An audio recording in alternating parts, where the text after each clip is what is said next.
Alô? Alô? Pessoal, se já puderem... Hello, everyone. Can you please find your seats again? We are about to start in a few minutes. Thank you.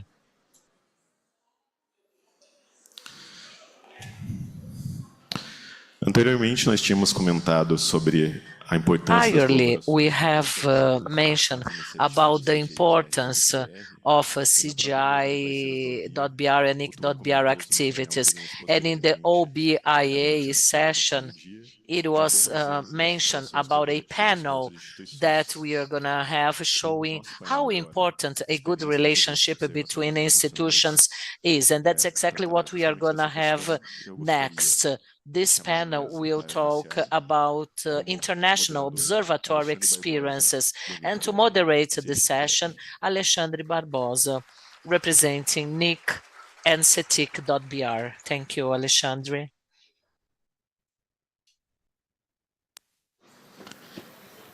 Em seguida, gostaria de chamar à mesa... I also like to invite Angela Cole, representing AJSIC.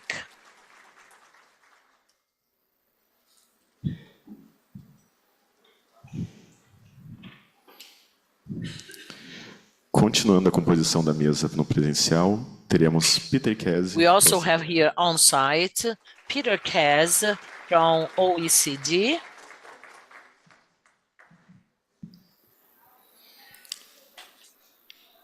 E Rodrigo Duran. And Rodrigo Duran from CNN.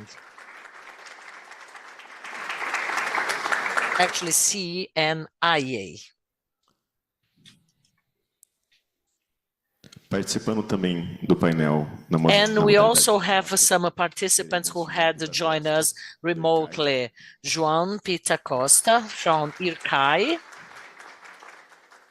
E Tânia Saba, and Tânia Sabra from OBIA, University of Montreal.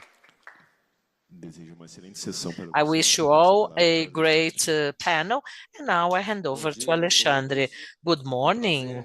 It's a great honor to be participating at this panel, which complements so much what has been said early this morning and yesterday during the OBIA launching. Tuca said that it was not a launching, but a newborn baby. We are, in fact, a set of institutions and organizations which produce data addressing AI. But not only, we were born with international siblings, brothers and sisters. We have here several institutions being represented from different countries. And what has motivated the creation of those several observatories throughout the globe? We have representatives from OECD, from Uruguay, which recently has launched their own lab, from Chile, where we had an honor and pleasure to follow their creation and development. We have the Latin American AI indicator. We also have remotely with us João Pita from IRCAI, and IRCAI is a brother center from CETIC because that is a category 2 center according to the UNESCO. This is an international research center based in Slovenia, Ljubljana, but also with some international approach.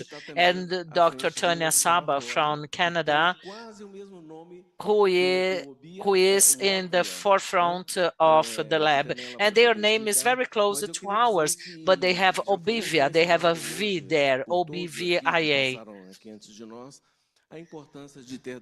We understand about the importance to have data, and by that I mean data of different nature, statistic data which may be representative of a certain group or a certain population, such as the ICT surveys which they represent their universe, and by that I mean educational ICTs, talking about the students, pedagogical teachers, or ICT ICT health, including hospitals, medical centers, medical providers, nurses, or enterprises representing different sectors of the economy, industry, commerce, services, or maybe in the governmental area where we have different public agencies and the different spheres of power. Representative data, somehow they show the adoption and the identification of opportunities and barriers that players may find in the implementation of AI. And there are other observatories which are more theoretical, conceptual. They are more into trends. They want to understand what are human rights, transparency, ethical aspects involving AI. And this other dimension, it might be sometimes difficult to be quantified throughout a questionnaire or a survey. So, with that, we have here panelists representing not only different countries or different organizations, but also with different motivations which drive them towards their goals. And yesterday, Tuca has mentioned a little bit of our trajectory since the very beginning when the Ministry of Science, Innovation and Technology had designated NIC.br as the coordinator of this implementation, and this newborn had attracted partners, national and international. And some institutions which are being represented here today in this panel, they had a key role to help us to have this portal with their functionalities, such as OECD lab for policies, i.e. artificial intelligence policies, and NIC.br is part of the OECD group debating the AI measurement, as well as IRCAD for 2 years, and João will be able to confirm that, where they had a lab about sustainable AI. So these two international partners from Portugal and from Canada, they were key in this partnership. And last year, together with the the Pacific Ocean, I mean, we had a new partner, a new player, and they are already going to go to their second edition. And Rodrigo is going to go into details about the CNIA endeavors. Well, I will follow the certain order, and I will ask each one of you to stick to 10 minutes presentation, okay? If you don't mind. I will start with João Pita from IRCAI, so we can learn a little bit more about their background, an AI perspective to sustainable development. And how can the observatory, which was created by IRCAI, is able to be a cooperative platform, which in fact is what we'd like to have for our Brazilian lab. We want to become a hub of collaboration among other AI centers. So John, you have the floor, please go ahead. You have 10 minutes. Muito obrigado Thank you por esse convite. For the invitation. I feel honored, and it's a great honor to be part of this panel remotely. Do tão esperado Observatório para a Inteligência Artificial. So we are very anxious for the launching of this observatory for artificial intelligence. So as this is an international panel, I will continue speaking in English, but I can ask, I can answer your questions in Portuguese or Spanish if they were asked in Spanish, okay? I will switch now. Under the auspices of UNESCO, and we are mostly focused in artificial intelligence for sustainability. We are with the engagement on the Sustainable Development Goals, as the 17 verticals of the United Nations for 2030. And the IRCAI as a UNESCO center, brother of CETIC, aims to accelerate the capabilities in terms of policies, innovation, in terms of capacity building, particularly in a worldwide scale, in empowering collaboration, research collaboration, but also in many other stakeholders in society, promoting this global discussion on artificial intelligence and sustainability. In particular, we and CETIC have been, and other worldwide members, some of you might know, are establishing the NIC's network that is implementing at a global scale exactly this discussion and this exchange of ideas and research to improve and to fast forward artificial intelligence for sustainability. And still on the activities of IRCAI, we have several competitions, awards. We recently released a journal with the focus on artificial intelligence and sustainable development, exactly to give voice to this research and to the different perspectives on the different aspects of it. Together with the recommendations, many of them part of UNESCO recommendations and other seats and positioning that IRCAI is taking. Now, to go and discuss a bit on the observatory that we've been pushing forward. It is essentially a platform for research collaboration that has a very unique view on the impact of artificial intelligence on the different sustainable development goals and in sustainability in general. It provides not only news and reports and dashboards. It has some important and very relevant focus also on data bias,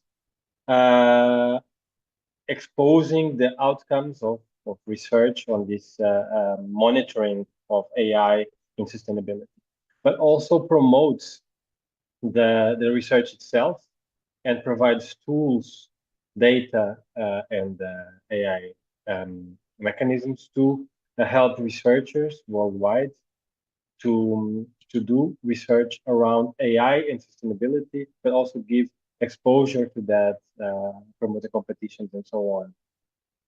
Mostly, we focus on 6 different areas, from indicators, measurable indicators, to news media, the knowledge that comes from science as well, the policies, together with education, which is a fundamental part, the education for sustainability and its different aspects, and also the innovation environment and ecosystems that are around artificial intelligence and sustainability that need and should pursue this exposure. Now, when we think of the Sustainable Development Goals and their different focus and their different topics, some are quite, let's say, well shaped.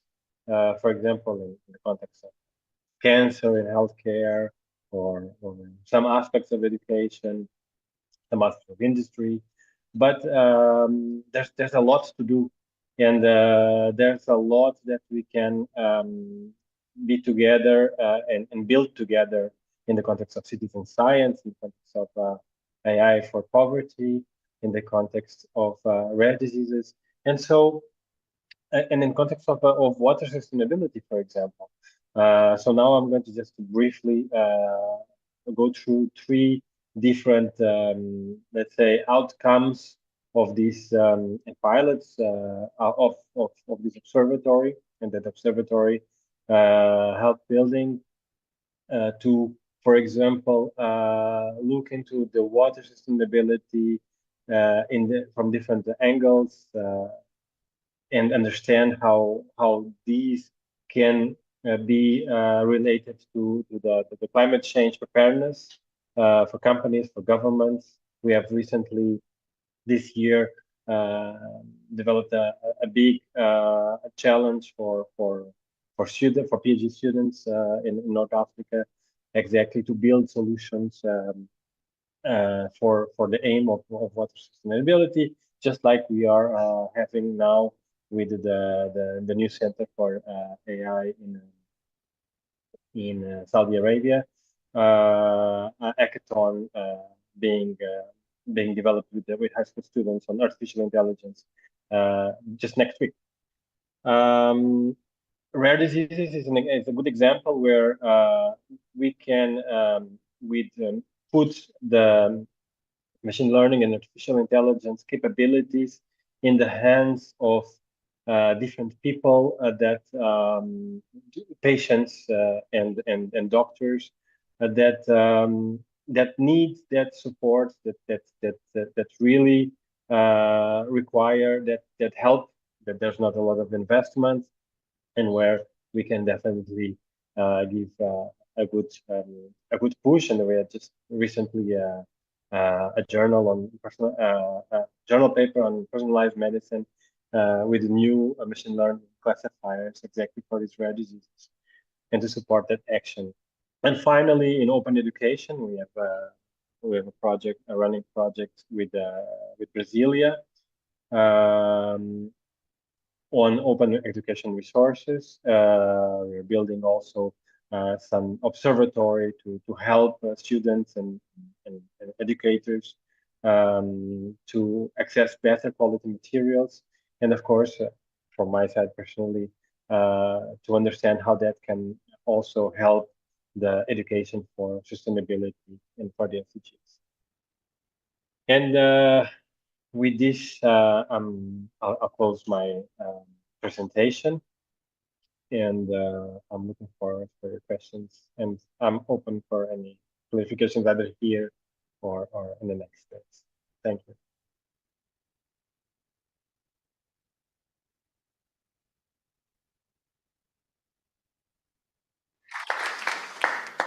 Bom, como foi apresentado pelo as introduced by João, when we're speaking about the 2030 agenda of sustainable development, AI is absolutely essential in all these areas. So let me now hand over to Latin America. I would like to invite Rodrigo Duran, who is Executive Director of CNIA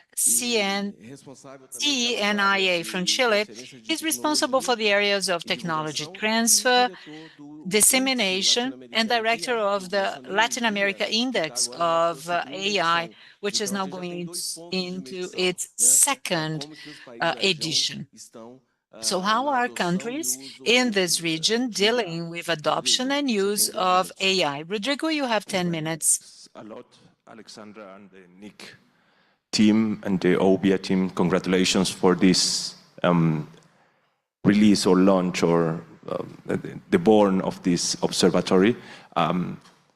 Obviously, I don't speak Portuguese, not obviously, but I want to try. So I think English is more democratic than Spanish, because Chilean Spanish is kind of difficult to understand. So I will stay in my rough English. Alexander made the introductions. The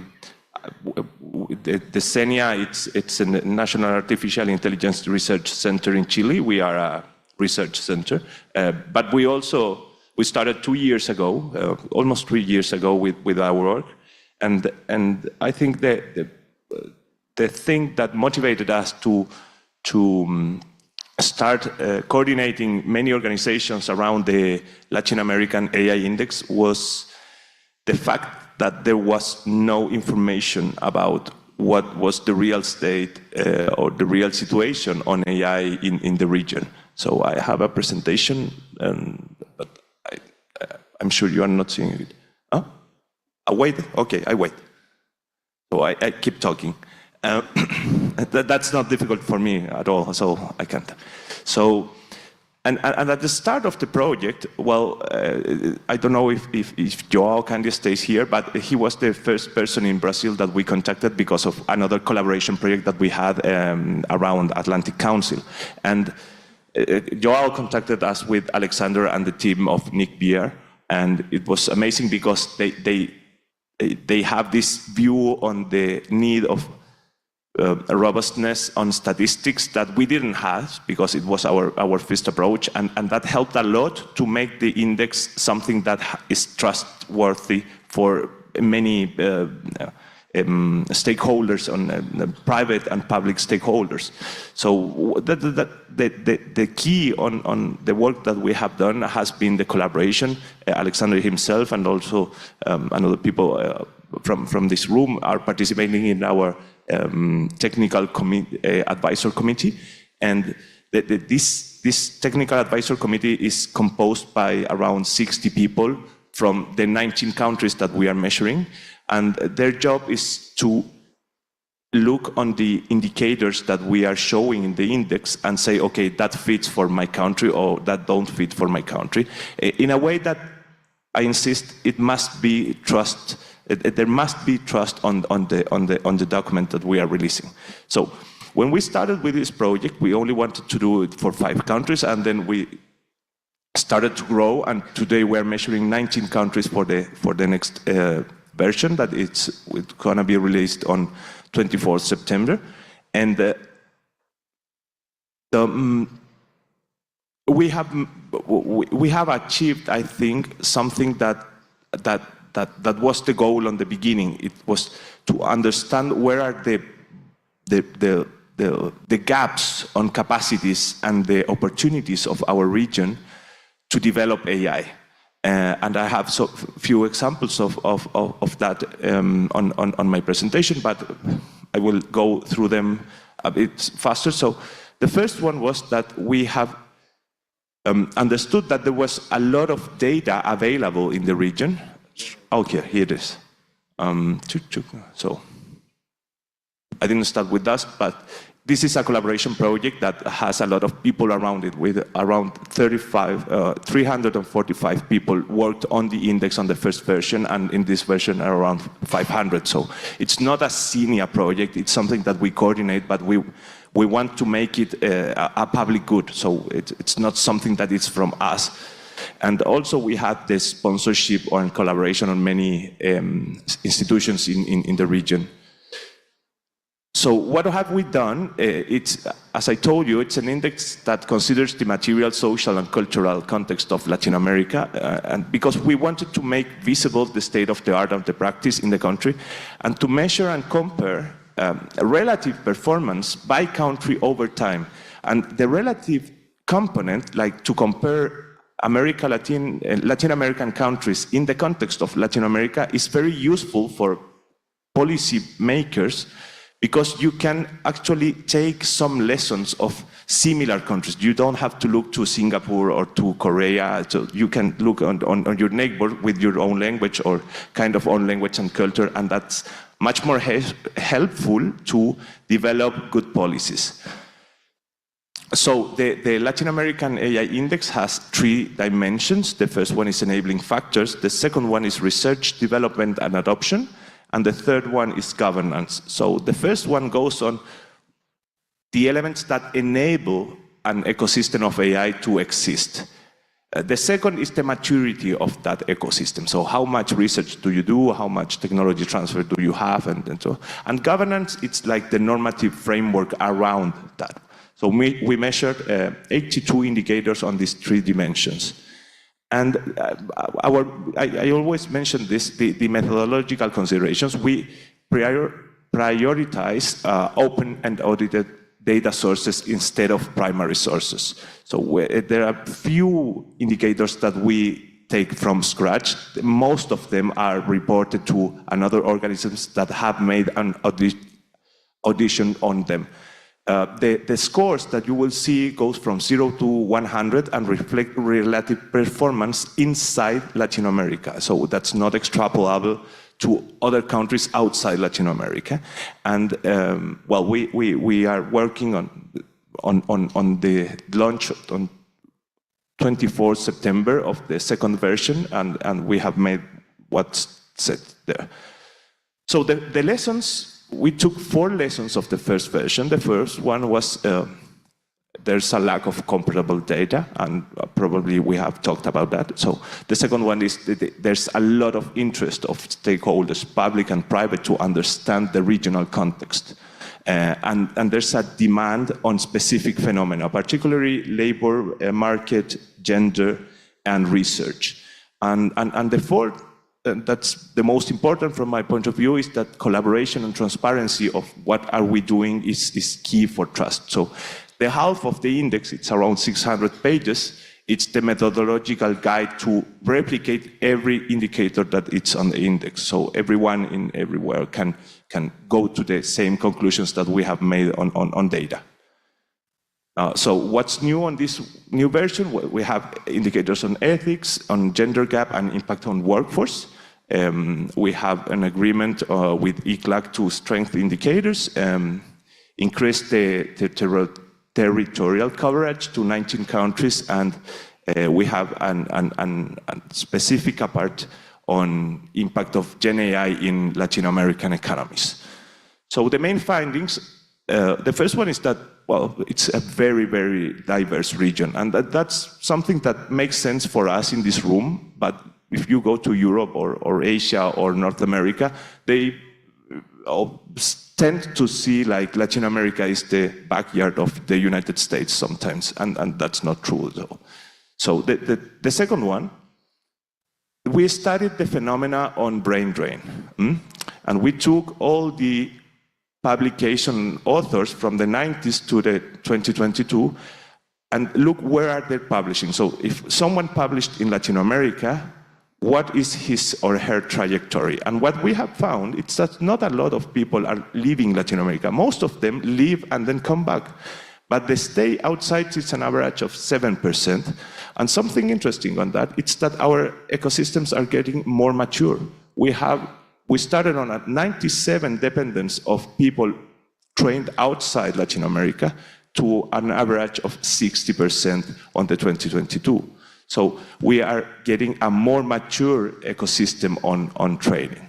And also we explored where these people are going and where are coming from, and the trends on this, on shifts on these trends.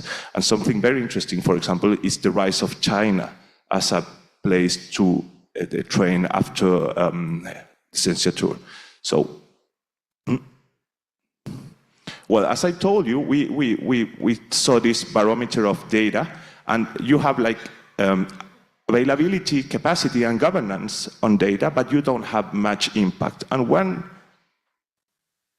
hypothesis that we had is, okay, why is that happening? And probably it has to do with the lack of computing capacity in the region. So we showed this to many stakeholders, and this ended with this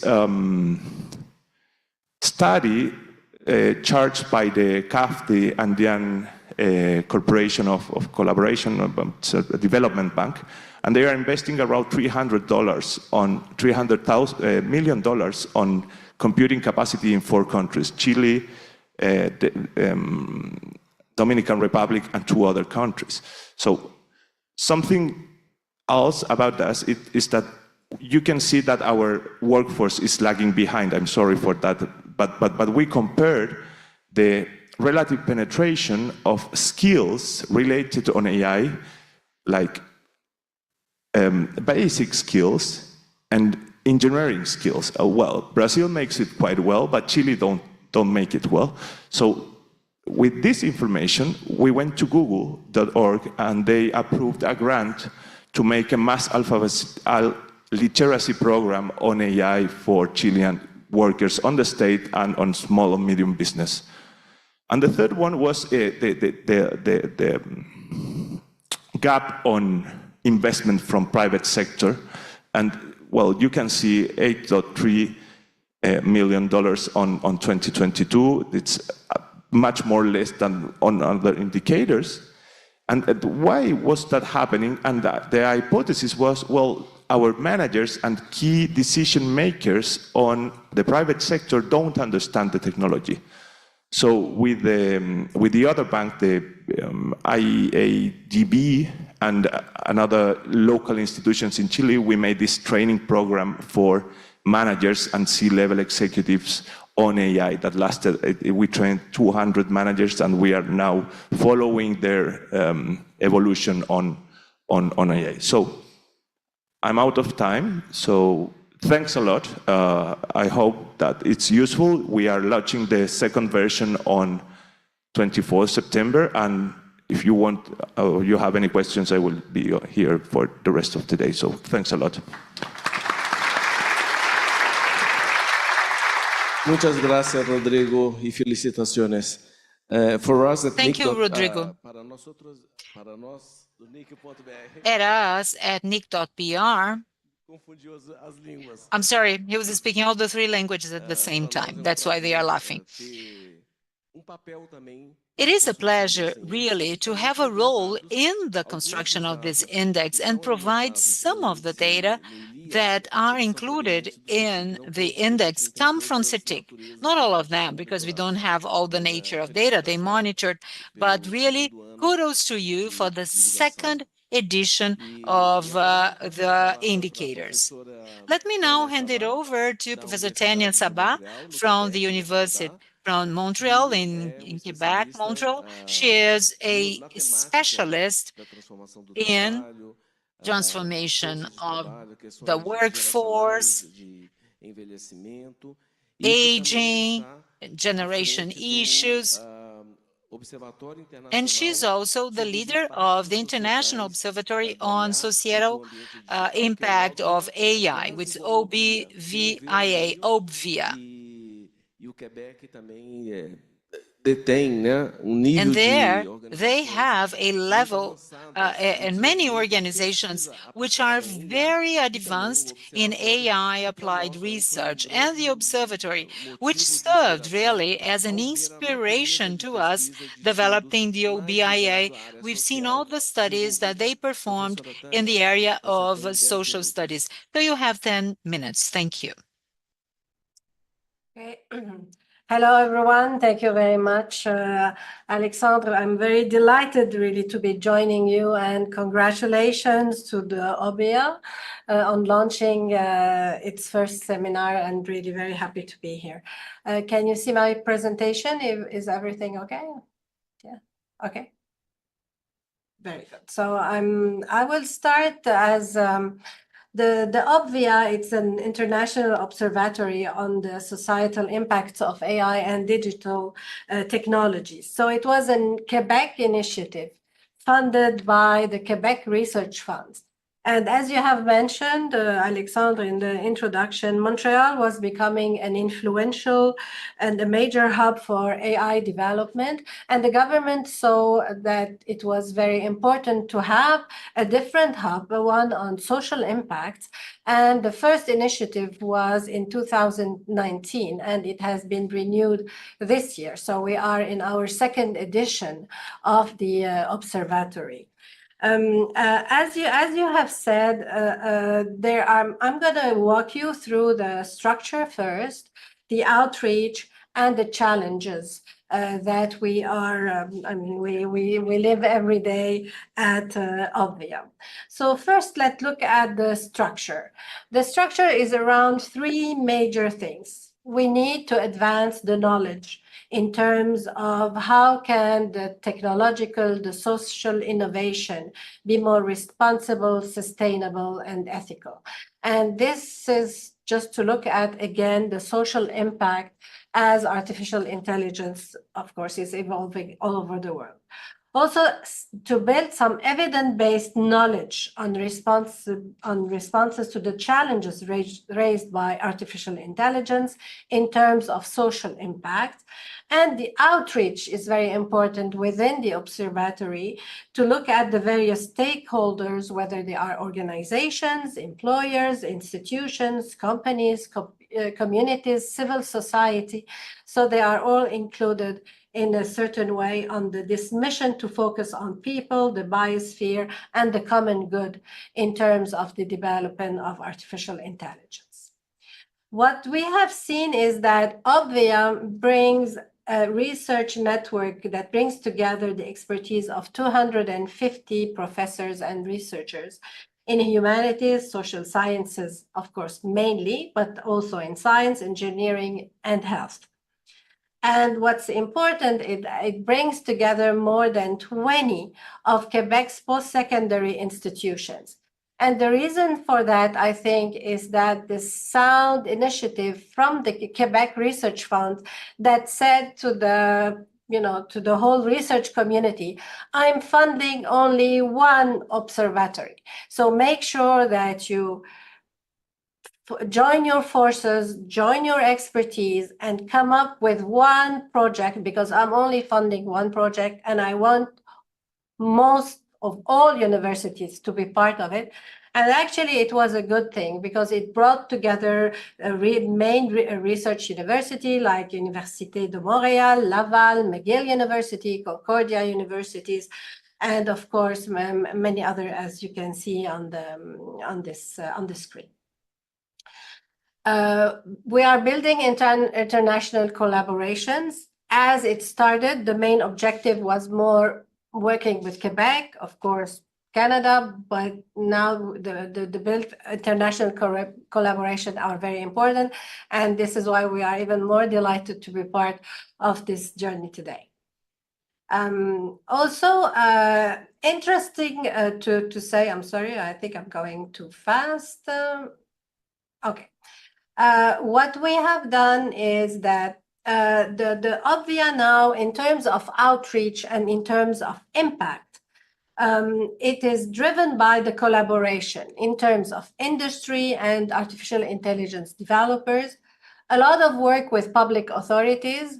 We have always some dialogue with ministries, with the National Assembly, with politicians, the Ministry of Education, the Ministry of Industry and Economics, always have, are part of our gatherings, are part of the dialogue, and the civil society. Like we have special events when we give voice to the civil society on how artificial intelligence, again, is involving in different sectors.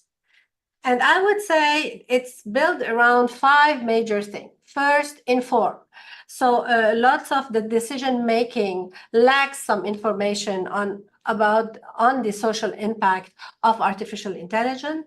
The second is to build awareness, and this is where researchers, through frameworks, through methodologies, can really work together, develop skills. I think it has been mentioned with the experiences of the speakers before me, but very important, how to develop the new skills, the growth and organizational and collective capabilities, strengthen the network, work together. Artificial intelligence needs and its impact need us working together and involve the stakeholders, again, very much in empowering the Quebec community. Also very important to stress out is that there is what we have done is worked around scientific themes. So, and this was done in the first edition of the OBIA. So we have had 7, like if you want, axes and matrices that we were working together. First, ethics, governance, and democracy.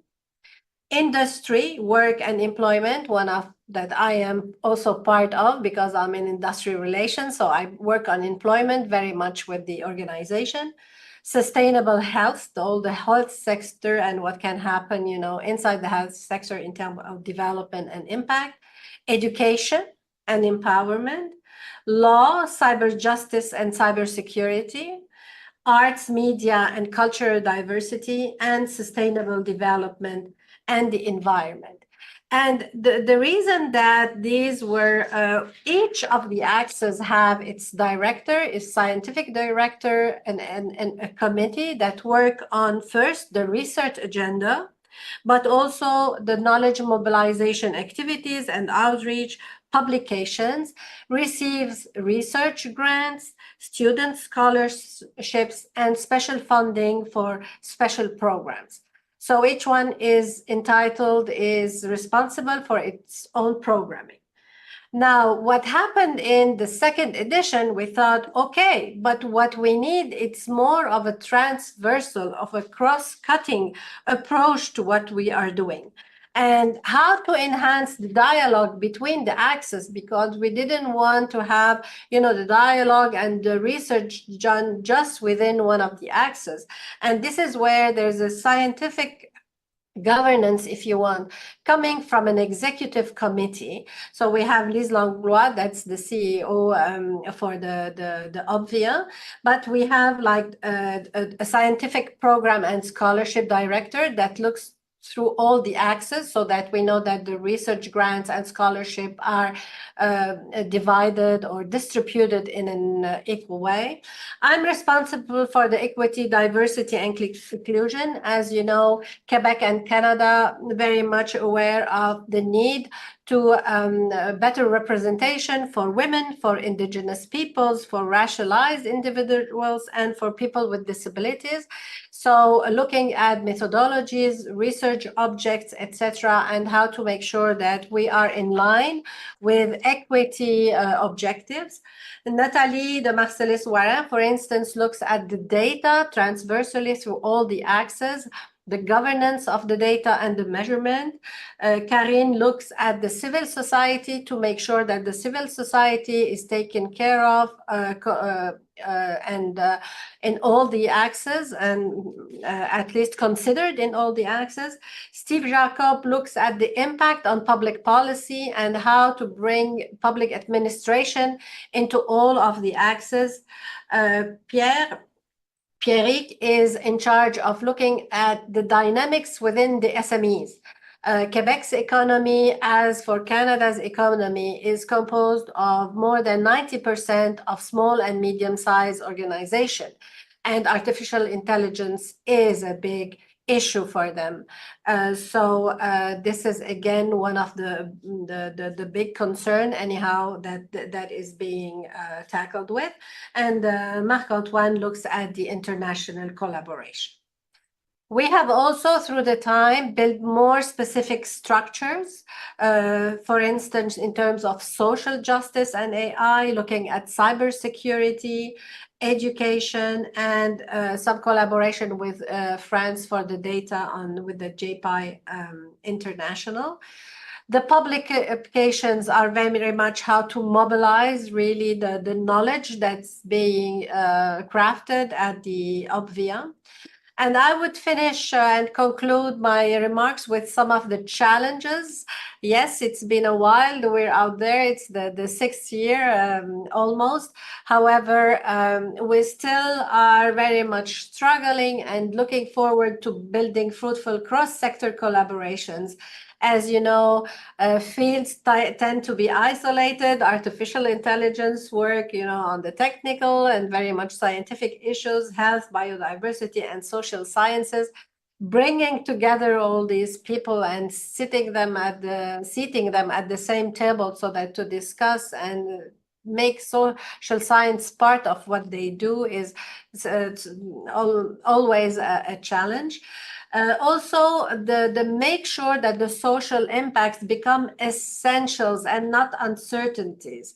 We are still very much, advocating on how to prioritize the avoidance of inequalities and focus on ethics and responsible development on AI. We feel that the sensitivity is out there, but how to do things, it's still in the making.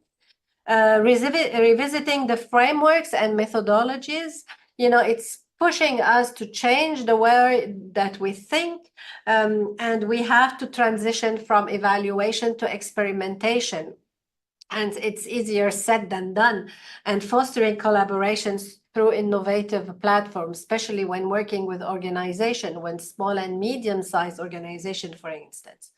collecting and sharing data. I'm very eager to hear what the next Peter has to say about it. Really, we need the data. Of course, we work a lot with Statistics Canada, with the Ministry of Innovation, Science and Development, Economic Development. We do our own search, but still how to share the data is very important, not very easy data to collect. One of the major challenges that we are facing and we are working on in this second edition of OBIA is how to transfer knowledge through dissemination. Researchers like to write very scientific articles and academic, which is great. However, we have this responsibilities to the community, and this only can be done through making disseminate the knowledge timely, not after 3, 4, 5 years. And also always keeping up with international breakthroughs. We know that Quebec, Canada can be ahead in few areas. However, we are lagging in terms of legislations, in terms of privacy, in terms of better framing the use of artificial intelligence, and of course always remaining at the forefront of innovation and research need lots of international collaboration. So thank you very much. I hope I've covered a bit what OBIA is doing in Quebec at least. Thank you for the opportunity.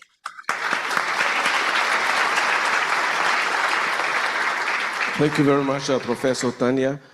E espero que possamos cumprir com a nossa missão de ser hub de I troca hope de that we can comply with our mission to be a hub where we are going to exchange knowledge, information, and we do count on OBIA Canada experience. Thank you so much, Tanya. Now let's switch to Spanish.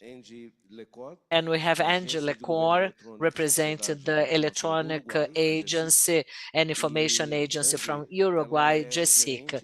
Angie, she is Data Manager and AI in Technology, Informational for GESIC, which is the agency she's here representing today. And GESIC is aligned to the Republic of Uruguay, the Presidency of Uruguay, and recently they also have launched their own AI lab. You have the floor, 10 minutes. Thank you.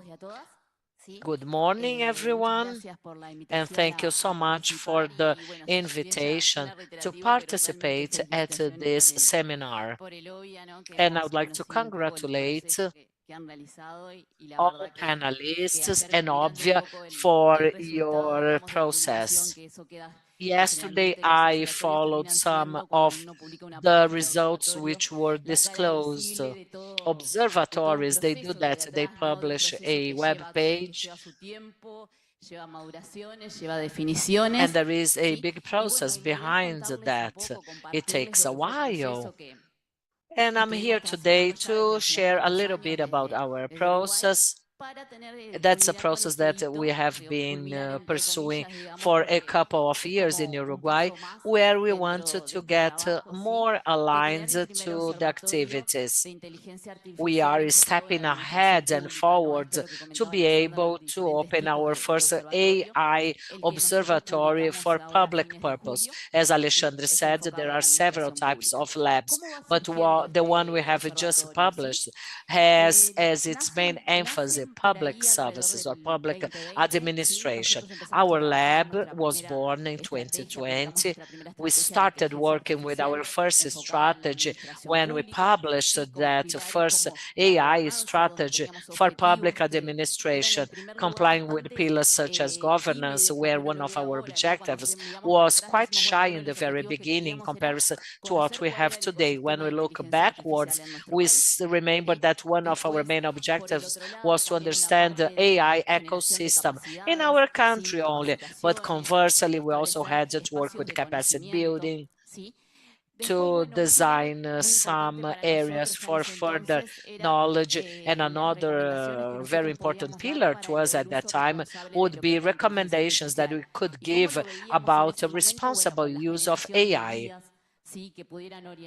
At that time, it was a matter of producing AI to the public service, emphasizing always transparency for citizenship as a tool for the accountability. Another pillar, but not less important, is our emphasis on citizenship and AI to raise awareness and empowerment to our citizens.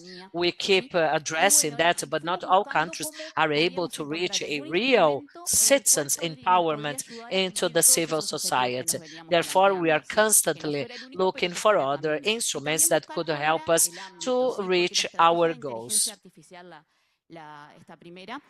Outreach was our another concern. The AI strategy emerged thanks to the work conducted in the public administration, with a focus on this public administration, where we could open a room for further discussion, implementing open source government plans. We defined our 5th open government plan in 2021, and we started executing right after that. And we were able to count on this observatory. There were many accountabilities by the observatory, where it would implement a responsible use on a safe manner. But not only, we want to strengthen the ecosystem, which we had not yet identified. We wanted to give all these responsibilities to this sphere. So we started working with observatory and several sectors, academy, private sector, public sector, multi-sectorial, to work with this observatory. First, we work general matters that would have an observatory, then we mainly focus on the content, but always thinking about transparency, as transparency is key to all of us. 2022 and 23, we started, surveying some cases of use. Some already identified, others on a production phase. And last year, we started a process of review for AI and public use, so that would become a national strategy. That was an additional input that we had implemented according to our decision in our meeting. This year, we then open our first AI observatory lab, where we can talk more about the product, showing all our goals, where we would have some room for knowledge to be able to communicate to citizens, public power, where agencies would be able to find some additional references, and also to invite other stakeholders, where everyone would be able to exchange their knowledge and empowerment. Right now, we have 27 published cases, and we bet that we'll be able to create with that a reference framework, as we were already working on AI strategy, and our data strategy was being implemented for quite a while. But sometimes it's quite difficult to find a way to disseminate that information. Who would be our partners? With whom do we have enough synergy to work as a team? And all those steps were already ongoing, including recommendations according the UNESCO ethics for implementing AI. And so we did, to understand if we were prepared or not to cope with all the obstacles and challenges. We wrote policies, and we wrote guidelines to comply with the policies. We have strategies in place, and we are promoting our lab as well. As to citizenship, we are looking forward to that Latin American rate for AI and global index for citizenship, inclusion, development. We are considering all of that in addition to our own observational lab design. We have considered since the very beginning all these matters and how can we complement other labs' work, how can one help to another. And here I have some data to show you how much we have collected from all cases initially. 63% of those agencies to whom we had submitted the survey or the questionnaire, they did not answer it, but those 27% responders, they were so valuable because we are now working over the answers, we are identifying cases, and all of that can be very helpful and show us what is the best way to take, and those agencies that we can support in those 27 reported cases. Most of them had automatic message, natural language, language processing, just to give you an idea. Another important aspect in this consultation was the contact with the team, where we saw a percentage of specialists who are not from IT. They are from education, people with knowledge from that specific area. It was a very important finding. So we published all of that based on what I've just said. We've also made some recommendation for algorithm transparency. We haven't assessed the algorithm per se, but we made sure that it was transparent and in which cases AI was being used and being employed. We had specific forms, we asked for basic information, but very broad information, setting the general context. And the guidelines of transparency also gather all the different players through a very participative process. We've worked with the open government, access to public information. We have this responsibility, of course, if we have a guideline for algorithm transparency. We have invited a group of people who were part of that and the community of AI as well. Now, to draw my conclusions, I would like to talk about sustainability, which is one of our main challenges. There is an initial reference for the population, for the public in general, but how can we move on? How can we go deeper into these elements? We know that for phase 2, we will have to go deeper into the information. We are going to try to identify everything at first in general, and now we're going to go deeper. We have also want to go into publication of proactive publication of cases. We want citizens not to ask for something. We want all the information to be there, available. We are going to be also a center of reference in terms of knowledge generation, and we want to expand our scope, reach, and content, having a national strategy of AI, and our observatory will follow this national nature of our center. We've been talking about monitoring, inspection, strategy. We are also considering that. So I believe these are the main challenges that we face. We want to come up with partners that can really help us deal with these challenges. Thank you all very much. Muchas gracias, Angie.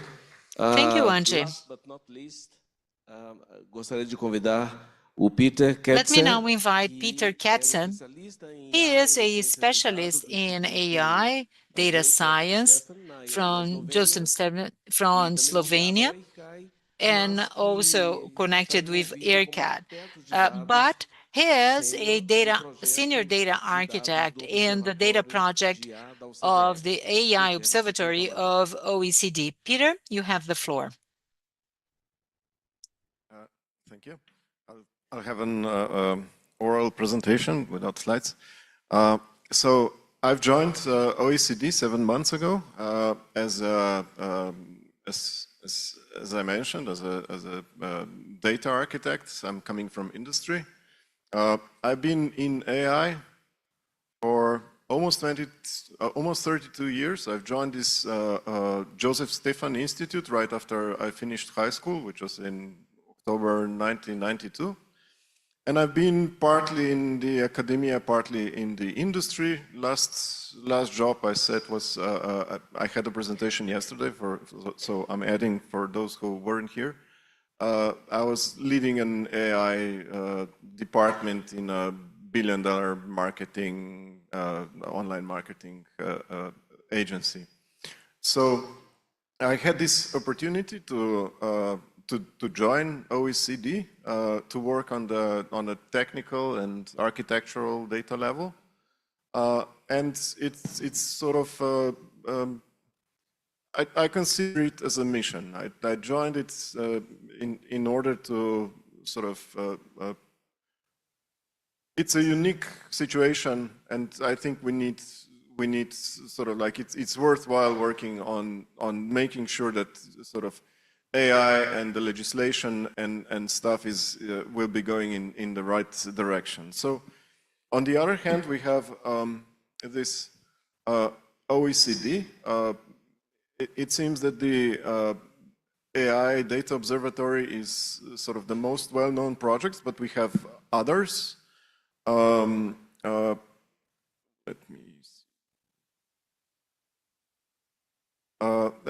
see. Do you have a presentation?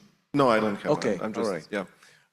So we have this AI incident and hazards monitor. There's a lot of talk lately about data safety, and this discussion tends to fluctuate towards imagination. So, like, you know, what AI might do and so on, and what we should legislate. So here is sort of we're trying to collect and prepare or give actual information on what's really sort of what the incidents and hazards there really are. We're collecting a list of AI data tools like software repositories, a list of known information about public and non-public AI models. We'll be building an index of let's say success of you know, AI development across various countries. Another thing is we're collecting an index of AI policies defined by each country. Sort of what do governments, how do they govern the AI field? So we're building a text index along with an neural network LLM system for retrieval, so that you could, for example, ask, hey, I'm interested in this particular aspect of AI governance. Can you tell me how do different countries approach these things? What are common patterns, and where, for example, is our country relative to those? So regarding the data itself, so AI covers nearly 40 countries, 38, I think. And we're then collecting all of this data from these countries. There are also some other countries promoting the same AI values and policies as we do. And the thing is, not all of these countries are providing the same level and the same structure of data, so it's difficult to. We're always sort of trying to balance between do we present just the data where we can align all the data and then like exclude all those, I mean, where we can align the data, but like then this data is like, you know, very broad, not many details, or do we exclude some countries? Or then this other third option lately is like maybe we can maybe we can improve the data itself so that, like using AI tools and so on, so that it aligns better and that we can provide more valuable insights into them. So our challenges is that AI itself is very rapidly evolving. So the observatory that we built 2 years ago does not scale to the amount of data and the amount of stuff that's been happening lately. So in terms of this incident monitor project, like, you know, within approximately 1 year or a year and a half, the scale went up by two orders of magnitude. And it's similar with AI, these tools and projects and networks and so on. So in some case, you know, we tend to say AI is disruptive technology. Yes, we got disrupted and we have trouble scaling with so much AI stuff going on recently. So we started with this, you know, bottom-up development. We had, like, you know, a few people who said, hey, you know, there's this piece of valuable data, maybe we can scrape it and you know, put it online. Let's try to see if we can extract some valuable information out of this or make a cool visualizations. Then we were adding these charts and we built this website and, you know, registered a domain and like, and it was mostly, you know, a success story, but also it's been, without very much structure, it's been, you know, and this increasing pace, it's been harder and harder to keep everything running. So we tend to be, we started spending more and more time, you know, putting off these little fires here and there and just keeping things functioning.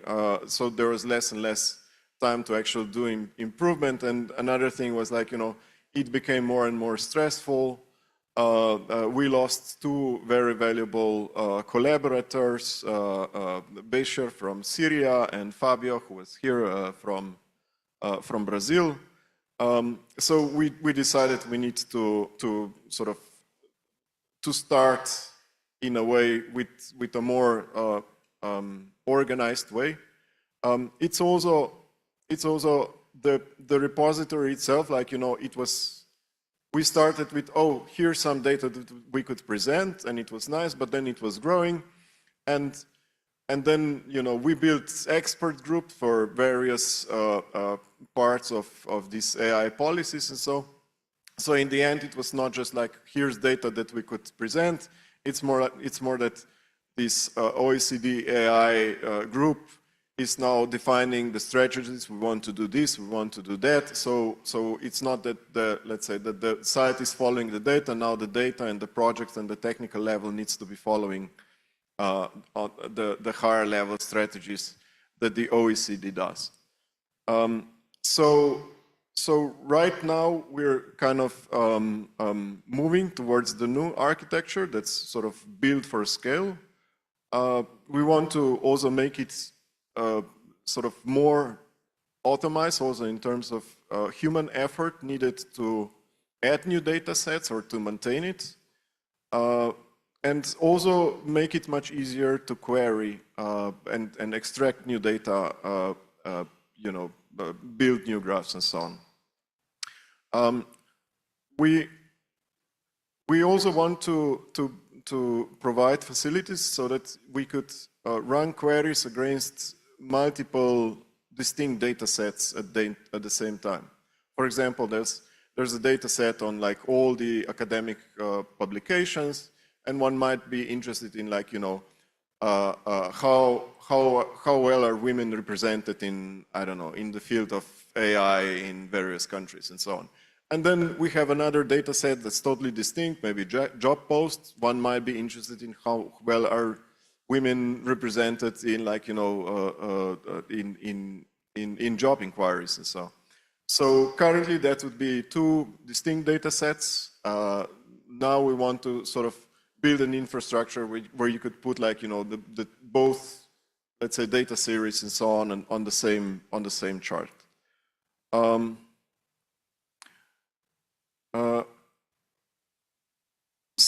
Another thing is also we want to include AI in how people interact with the. So I mentioned, for example, that like we want to be able a person to prompt and get like a list of various data policies, but we also want to say, hey, could you get me a chart that is showing this and this, and hopefully the system will be able to present a chart even we didn't envision and type in directly. This is the this is the sort of chart that we want to sort of stuff that we didn't envision and plan in advance. And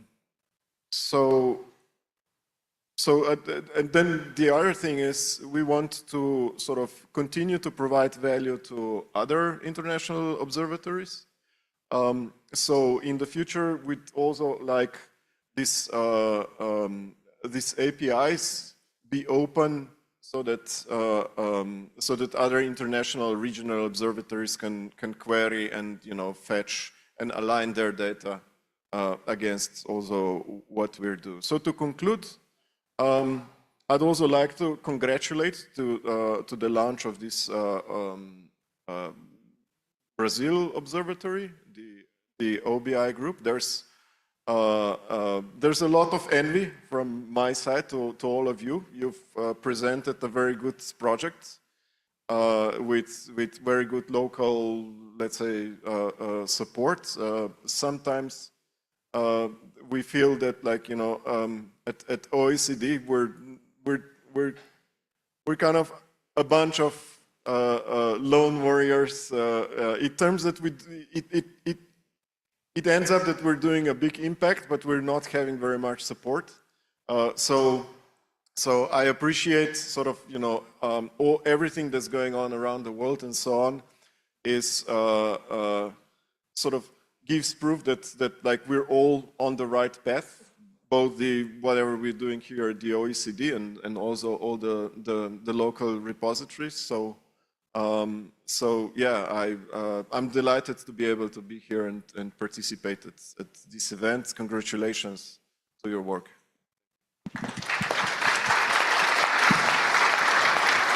Thank you very much, Peter. Esperamos continuar contando com o apoio da OCDE. And we hope we can still count on the help of OECD. You have been here with us for the past 2 years, and it was a very good, inspiring experience. I think you are like the older brother, right? And I hope we can maintain our collaboration. Pedro, let's see how much time we have for questions.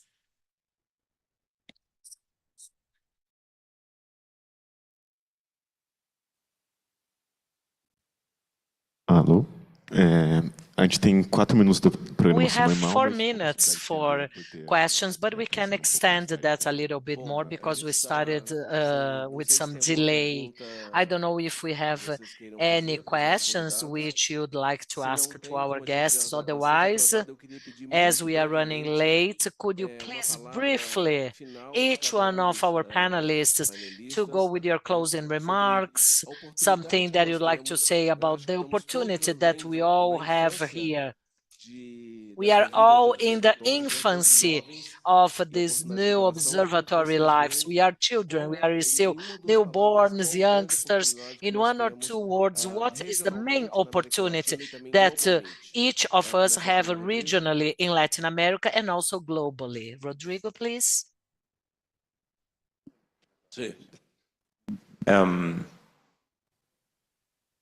Well, I think there's 3 elements that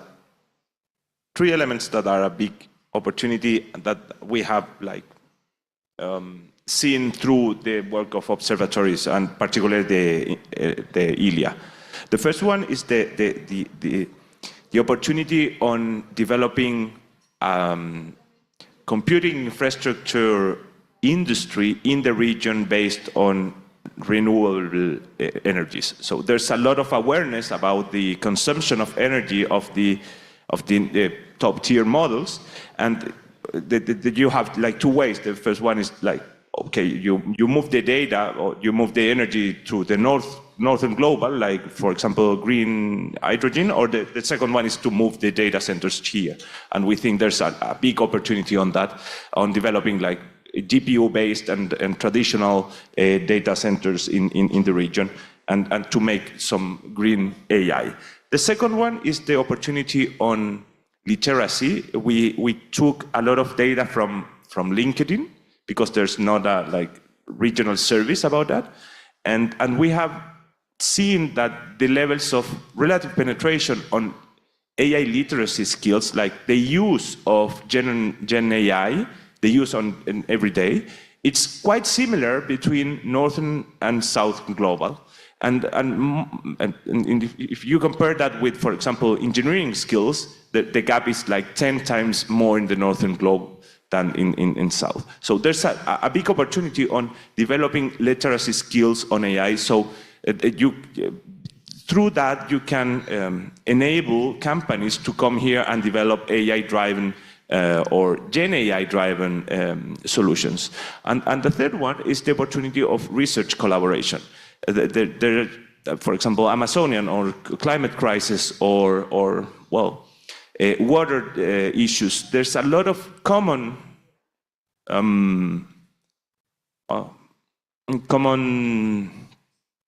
challenges. Thank you.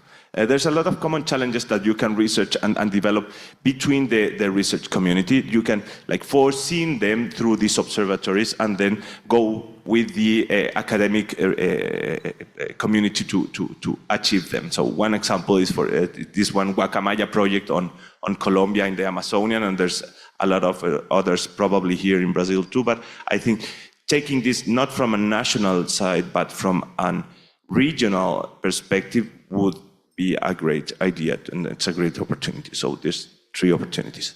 Muito obrigado, Rodrigo.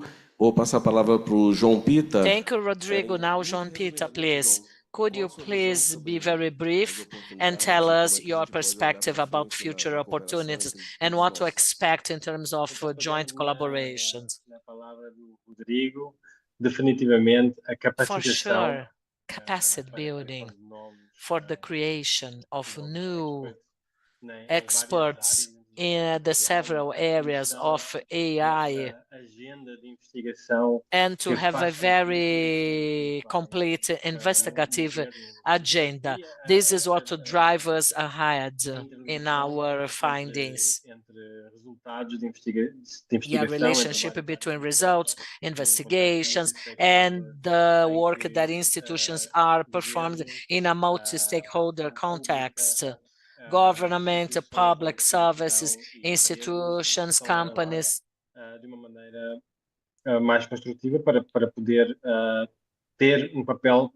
They have a very participative work in this construction. Thank you.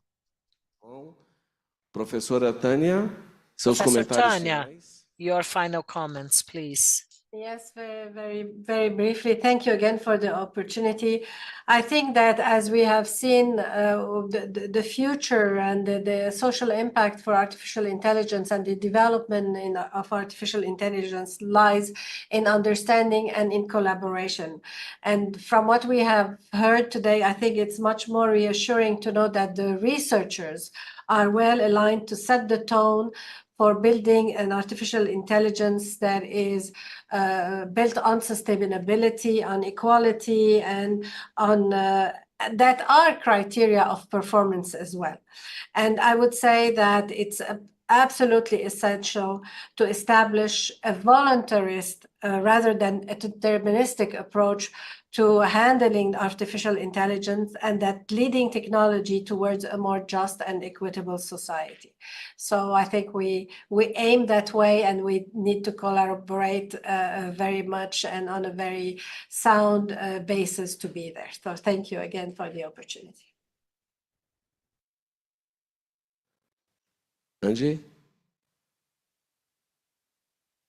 Yo retomo un poco lo que comentaron los colegas. Getting back to what my other colleagues said, opportunities literacy that is key, and how can we benefit from these achievements? Everyone keeps talking about empowering citizens, and literacy is exactly the first step. So what can we do so citizenship may empower and, obtain their gains, their attributes, and to verify everything that we have available? How can we work with that? How can we be participants in that question? And once again, there's another very important opportunity is to reduce the regulatory framework, everything that we understand and that we are convinced that that's the best way to follow. How to make that turn a somewhat materialized. Sometimes you are on a panel discussion and someone says, I want to do like that. How about you? And how can we, get that as part of my artificial intelligence projects, and where I see a huge opportunity, because we do need different strategic plans to be managed regionally, nationally, and we all agree that we have to work in terms of governance, capacity building, as to people, organizations. And this is an opportunity to be participating in the science, and how can we work with energy, spaces, and to share that among all countries.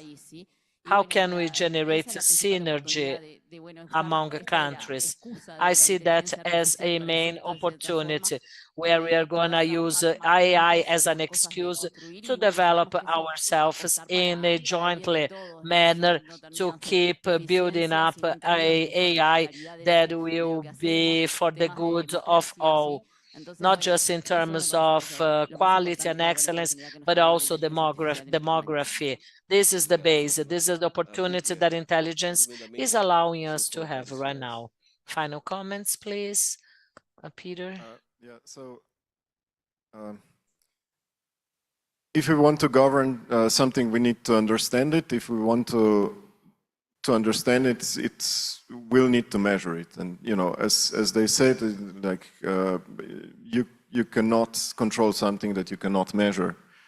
So the thing is, we're in this new space of new things that we don't even know how they will look like in a few years. So we'll probably need to develop new forms also of measurement. And it's up to us to try to align ourselves and at least have the same measurement systems across the AI globe that we're being part of. So I think there's plenty of room for collaboration, because the future is going to bring us lots of stuff we don't envision yet. So yeah. Muito obrigado, Peter. Acho que tem aqui algumas coisas comuns nessas Thank falas. you, Peter. There are some commonalities in this talk: collaboration, capacity building, development, to change studies and researches, and above all, to be able to know this new phenomena and to foresee what's going to happen in the future. That is too huge to study that in an isolated manner. I hope that next year we'll be gathering together again to see what will be the development and evolution of AI, as this is the nature of our lab. And I hope that Professor Tanya and Professor Pita can come down to Brazil to visit us and to be able to keep on exchanging experiences and knowledge. With that, on behalf of NIC.br and OBIA, I'd like to thank you, each and every one of you, and your organizations, of course, because without you guys were very inspiring to all of us. And some of the institutions being represented here are long-term partners of us, such as GSIC, OECD, and more recently, CENIA, OBIA from Canada. So feel embraced. And, with a very special thanks for the importance of your role as inspiring Brazilian OBIA. Once again, thank you so much for your kindness, generosity, and I hope that we can keep growing together. We are still in our infancy, we reach our adolescence, and once we become adult, development is very important for building up our future. Thank you so much for staying with us until now. Queria agradecer ao painel. I'd like to thank all. We're gonna break for lunch and we'll be back at 2:30 sharp. Thank you. On AI by the UN. Thank you and see you soon.